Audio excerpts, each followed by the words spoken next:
Hi friends, अगर आप हमारे वीडियो को सबसे पहले देखना चाहते हैं तो अभी हमारे चैनल को सब्सक्राइब करें और बेल आइकन दबाएं। 32 सालों तक हिंदू मुस्लिम को लड़वाने वाली बीजेपी अब कानून के तहत राम मंदिर बनाने की बात कर रही है। भारतीय जनता पार्टी ने लोकसभा चुनाव के मद्देनजर अपने घोषणा पत्र जारी कर दिया है। 50 पेज के इस घोषणा पत्र में कई क्षेत्र के लिए कई वादे किए गए। बीजेपी के इस बार के घोषणा पत्र में एक बार फिर से राम मंदिर मुद्दे को शामिल किया गया है। घोषणा पत्र में कहा गया है कि राम मंदिर निर्माण को लेकर पार्टी हर तरह के प्रयास करेगी।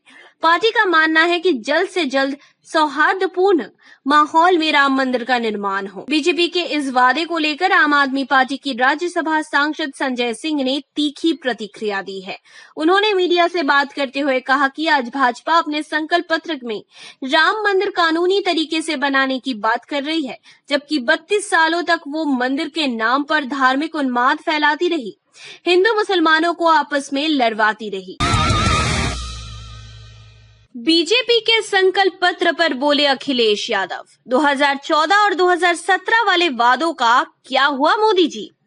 समाजवादी पार्टी के राष्ट्रीय अध्यक्ष अखिलेश यादव ने सोमवार को गाजियाबाद के कवि नगर में एक चुनावी जनसभा को संबोधित किया। इस दौरान उन्होंने देश और प्रदेश की बीजेपी सरकारों पर जमकर हमला बोला। अखिलेश ने कहा कि बीजेपी सरकार ने अपने झूठे वादों से जनता को सिर्फ बेवकूफ बनाने का काम किया है। मोदी सरकार ने रोजगार के नाम पर जनता से झूठा वादा किया था। रोजगार के नाम पर सरकार ने नौजवानों से पकोड़े तलवाए हैं। उन्होंने कहा कि सपा सरकार के कार्यकाल में पूरे उत्तर प्रदेश का समान रूप से विकास किया गया था। हमने गाजियाबाद में दिल्ली से गाजियाबाद तक मेट्रो को कनेक्ट किया और सिंगल पिलर पर 6 लेन एलिवेटेड रोड बनाया, जिससे सभी को फायदा हो रहा है। उन्होंने कहा कि भाजपा सरकार ने सिर्फ हमारी सरकार के कामों का फीता काटा है। ईवीएम मामले पर विपक्ष के साथ कोर्ट में भी धोखा। 50% नहीं, सिर्फ 20,000 वीवीपीएटी का होगा मिलान। पारदर्शी चुनावों को लेकर कांग्रेस, सपा, बसपा सहित देश की 21 राजनीतिक पार्टियों के सामूहिक प्रयास के बावजूद कोई बड़ी राहत नहीं दिख रही है। भले ही सुप्रीम कोर्ट ने लोकसभा चुनाव के परिणामों की ईवीएम और वीवीपीएटी के मिलान को 5 गुना बढ़ाने का आदेश दे दिया है, मगर 125 बूथों के 50% वीवीपीएटी मिलान की विपक्ष की मांग नहीं मानी गई है। 21 राजनीतिक पार्टियों की याचिका को सुनने के बाद शीर्ष कोर्ट ने निर्वाचन आयोग को लोकसभा चुनाव में हर विधानसभा क्षेत्र में एक बूथ से बढ़ाकर 5 बूथों की वीवीपैट पर्चियों की औचक जांच का निर्देश दिया है। एसपी, बीएसपी, आरएलडी की महारैली में किसानों, नौजवानों ने कहा, अब गन्ने की जमीन पर नफरत बर्दाश्त नहीं करेंगे।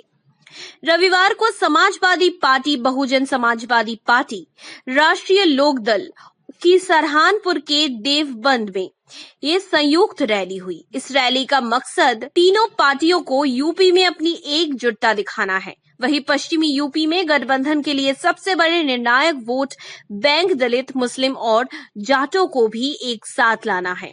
लोकसभा यात्रा पर निकली बोलता हिंदुस्तान की टीम ने इस रैली में पहुंचकर लोगों से बात की। सरहानपुर में एक किसान ने कहा कि यहां गठबंधन का प्रत्याशी 1.5 लाख की मार्जिन से जीतेगा, क्योंकि पीएम मोदी ने कुछ किया नहीं है। उनके सारे वादे झूठे निकले हैं। इस सरकार ने हमारी पेंशन काट ली, बैंकों से पैसे काट लिए, गरीब आदमी को बेकार कर दिया, इसलिए इस बार मोदी नहीं जीतेगा। अखिलेश यादव बोले, ये चुनाव नफरत को हराने और भाईचारे को बढ़ाने का चुनाव है। ये इतिहास बनेगा। उत्तर प्रदेश में रविवार को समाजवादी पार्टी, बहुजन समाज पार्टी और राष्ट्रीय लोकदल की सरहानपुर के देवबंद में संयुक्त रैली हुई। एकजुट महागठबंधन के रूप में पहली रैली करते हुए बसपा सुप्रीमो मायावती और सपा अध्यक्ष अखिलेश यादव ने मोदी और योगी पर जमकर हमला बोला। इस दौरान अखिलेश यादव ने कहा कि ये चुनाव भाईचारे को बढ़ाने का चुनाव है, नफरत को खत्म करने का चुनाव है। भाजपा ने जिस भाईचारे को खत्म किया था उसे जिंदा करना है।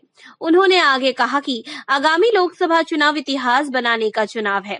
यहाँ ऐसे भी नेता आए होंगे जो नफरत के अलावा कुछ नहीं बोले होंगे। पीएम मोदी पहले हमारे बीच में चाय वाला बनकर आ गए और हम लोगों को अच्छे दिन, 15 लाख रुपए और करोड़ों नौकरियों का भरोसा दिया। अब मोदी चौकीदार बनकर आए हैं, लेकिन इस बार दलित, पिछड़े और अल्पसंख्यक चौकीदार की चौकी छीन लेंगे। अब हेमा मालिनी ने खोली उज्ज्वला की पोल।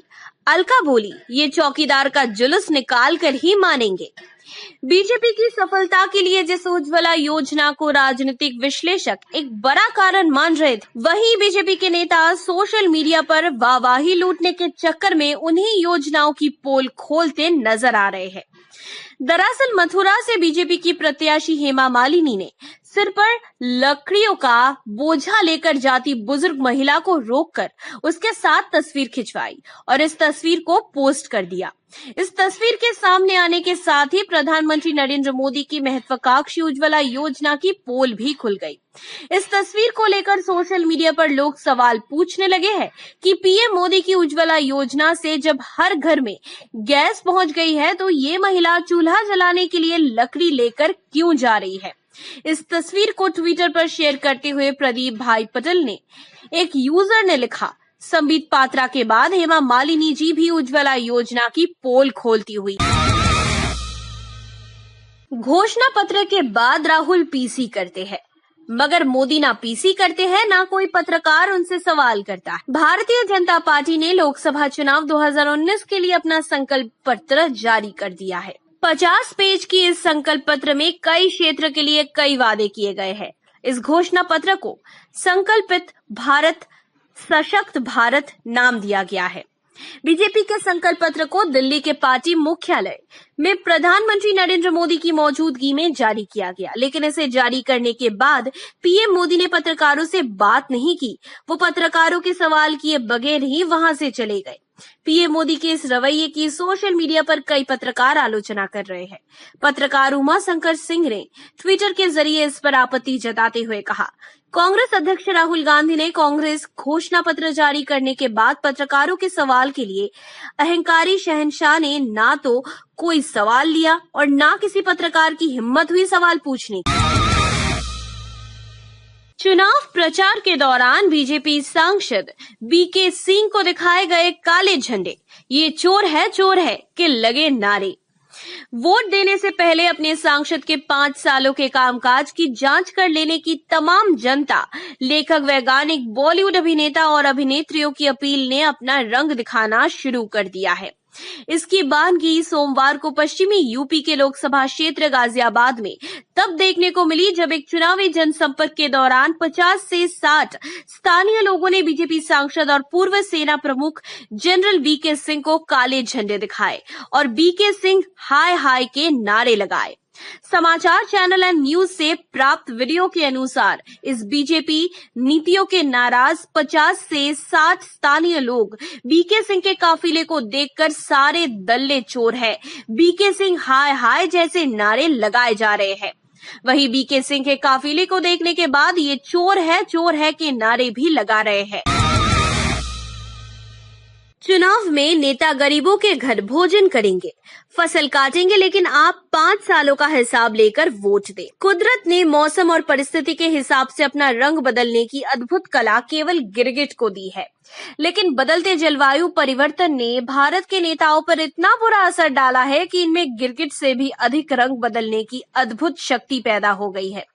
वैसे नेताओं में रंग बदलने की ये प्रक्रिया 5 सालों तक अनवरत चलती रहती है, लेकिन चुनावों के मौसम में इस अनोखी कला में ऐसा बदलाव आता है कि बनारस के घाटों पर वर्षों से धूनी रमाए बैठे साधु सन्यासी भी अपने दिव्य दृष्टि से उनकी पहचान नहीं कर पाते हैं और वो नेता भाइयों बहनों हमको तो माँ ने बुलाया है कहकर सबको ठक्कर चला जाता है। वैसे मेरा यह बयान किसी खास नेता के संदर्भ में नहीं लेने की जरूरत है। राजनेताओं के इस रंग बदलने की कला के प्रति बॉलीवुड के जानी मानी अभिनेत्री रेणुका शहाने ने इस गुण के प्रति लोगों को सावधान रहने की अपील और नेताओं के 5 साल के काम के आधार पर उनको दोबारा वोट देने को कहा है। धूप में दौरा दौरा कर मोदी इसको मायावती बना देगा, ऐसे घटिया चौकीदारों को फॉलो करते हैं। किसी नौकरी को पाने के लिए जरूरी है कि आपके पास उस नौकरी लायक योग्यता हो। जिस भी अभ्यर्थी में वो योग्यता होती है उसे नौकरी मिल जाती है। लेकिन देश के प्रधानमंत्री और बीजेपी के पोस्टर बॉय नरेंद्र मोदी पर यह नियम लागू नहीं होता। शायद इसलिए क्योंकि वो कोई आम इंसान नहीं है बल्कि अवतार है। ऐसा खुद महाराष्ट्र के बीजेपी प्रवक्ता अवधूत वाघ ने ट्वीट कर कहा था। सम्मानीय प्रधानमंत्री नरेंद्र मोदी भगवान विष्णु का 11वां अवतार है, तो अवतार होने का प्रिविलेज लेते हुए नरेंद्र मोदी बिना किसी योग्यता, परीक्षा, प्रशिक्षण आदि के चौकीदार बन गए। इसके लिए उन्हें बस अपने नाम के चौकीदार लगाना पड़ा और वो दुनिया उन्होंने चौकीदार मान लिया। कितना सिंपल है ना। अगर ये शक्ति सबके पास हो तो कितना अच्छा होता। किसी गरीब को इंजीनियर बनना होता तो वो अपने नाम के आगे इंजीनियर लगा लेता, बन जाता इंजीनियर। डॉक्टर, प्रोफेसर, मंत्री, सांसद, पत्रकार, दलाला, जिसे जो मर्जी वो बन जाता। मतलब एक झटके में गरीबी, अशिक्षा, बेरोजगारी खत्म। खैर, ये प्रिविलेज सबके लिए नहीं है। ये सिर्फ अवतार नरेंद्र मोदी, उनके मंत्रीगण, समर्थक और स्पेशल भक्तों के लिए संभव है। नक्सल को वामपंथी उग्रवाद कहने वाली बीजेपी गोरक्षकों को दक्षिणपंथी उग्रवादी क्यों नहीं कहती? लंबे इंतजार के बाद आखिरकार जनता के सामने भाजपा का घोषणा पत्र आ चुका है। भाजपा अपने घोषणा पत्र को संकल्प पत्र कहती है। ये शब्द सुनने में थोड़ा साहित्यिक और गंभीर लग सकता है, लेकिन हकीकत इसके ठीक विपरीत है। ऐसा लगता है कि बीजेपी वादों को पूरा करने का नहीं बल्कि ना पूरा करने का संकल्प लेती है, और ये कोई हवाई बात नहीं है। बीबीसी ने अपनी एक रिपोर्ट में बताया है कि भाजपा ने 2014 के मैनिफेस्टो में 393 वादे किए थे। इनमें से 346 वादों का विश्लेषण किया गया। कुछ वादे दोहराए गए थे, इसलिए उन्हें विश्लेषण में शामिल नहीं किया गया। बीबीसी के विश्लेषण में जो परिणाम आए उसने भाजपा के संकल्प की पोल खोल दी। भाजपा 346 में से मात्र 117 वादों को ही पूरा कर पाई है। इनमें भी अभी कई तरह की कमियां और खामियां हैं। नीरव चौकसी के बाद अब चौकीदार रमन सिंह का दामाद करोड़ों लेकर देश छोड़ भागा। अभी तक तो बीजेपी नेताओं के करीबियों पर देश के बैंकों का पैसा लेकर भागने के आरोप लगते रहे हैं, लेकिन अब तो बीजेपी नेताओं के दामाद भी इसमें शामिल हो गए हैं। ऐसे में एक मामला प्रकाश में आया है। छत्तीसगढ़ के 3 बार मुख्यमंत्री रहे रमन सिंह के दामाद डॉक्टर पुनीत गुप्ता के खिलाफ। पुलिस के अनुसार रमन सिंह के दामाद डॉक्टर पुनीत पर रायपुर स्थित सरकारी अस्पताल का सुपरिंटेंडेंट रहने के दौरान 50 करोड़ की वित्तीय अनियमितता का आरोप है, जिसमें वहां की पुलिस ने पुनीत के खिलाफ लुकआउट नोटिस जारी किया है। पुलिस ने लुकआउट नोटिस को इंटेलिजेंस ब्यूरो को भी भेज दिया है और खबरों के मुताबिक इस नोटिस को आईबी की मदद से देश के सभी एयरपोर्ट और रेलवे स्टेशनों में भेजा जाएगा। वहीं इस मामले में रायपुर एसपी आरिफ शेख ने कहा है कि डॉक्टर पुनीत गुप्ता के खिलाफ लुकआउट नोटिस जारी किया गया है। इस नोटिस को आईबी को भेजा जा रहा है। हम इंश्योर करना चाहते हैं कि डॉक्टर पुनीत देश से बाहर ना जा सके। भगवान राम और भक्तों को बधाई। उनका मंदिर 32वें वर्ष भी बीजेपी के मैनिफेस्टो में जगह पा गया है। बीजेपी के लिए सियासी गलियारे का रास्ता तय करने वाला राम मंदिर मुद्दा अब उसके गले की फांस बनता जा रहा है। पिछले 3 दशकों में चुनाव ला रही बीजेपी को इस मुद्दे को ना ही छोड़ना बन रहा है और ना ही उठाना।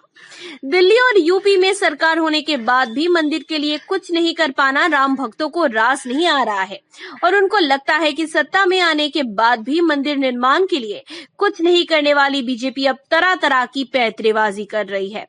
राजनीतिज्ञ के अनुसार मंदिर मुद्दे के नाम पर बीजेपी समर्थन देने वालों में ये परसेप्शन अब बीजेपी के लिए लोकसभा चुनाव 2019 में भारी पड़ने वाला है और इन कारणों से बीजेपी बिल्कुल बेवकूफ पर आ चुकी है। पार्टी को नुकसान हो सकता है इसके लिए।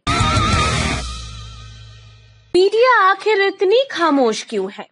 क्या बीजेपी अपने सभी 2014 के वादे पूरे कर चुकी है? सोमवार को बीजेपी ने अपनी चुनावी घोषणा पत्र यानी संकल्प पत्र जारी कर दिया।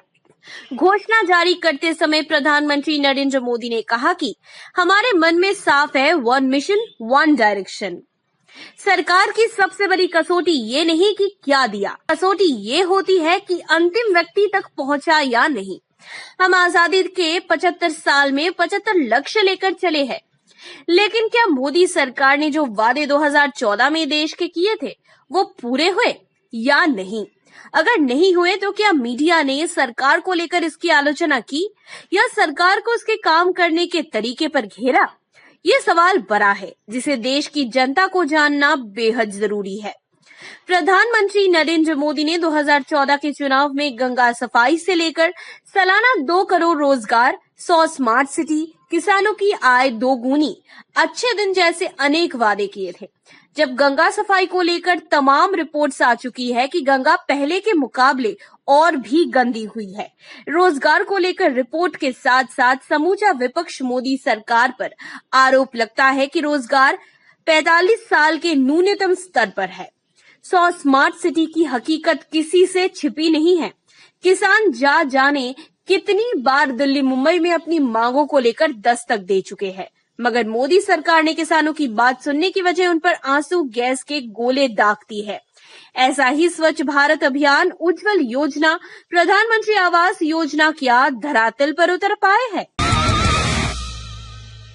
5 बूथों पर वीवीपीएटी पर्चियों का मिलान मतलब मन मुताबिक ईवीएम हैक करने की आजादी।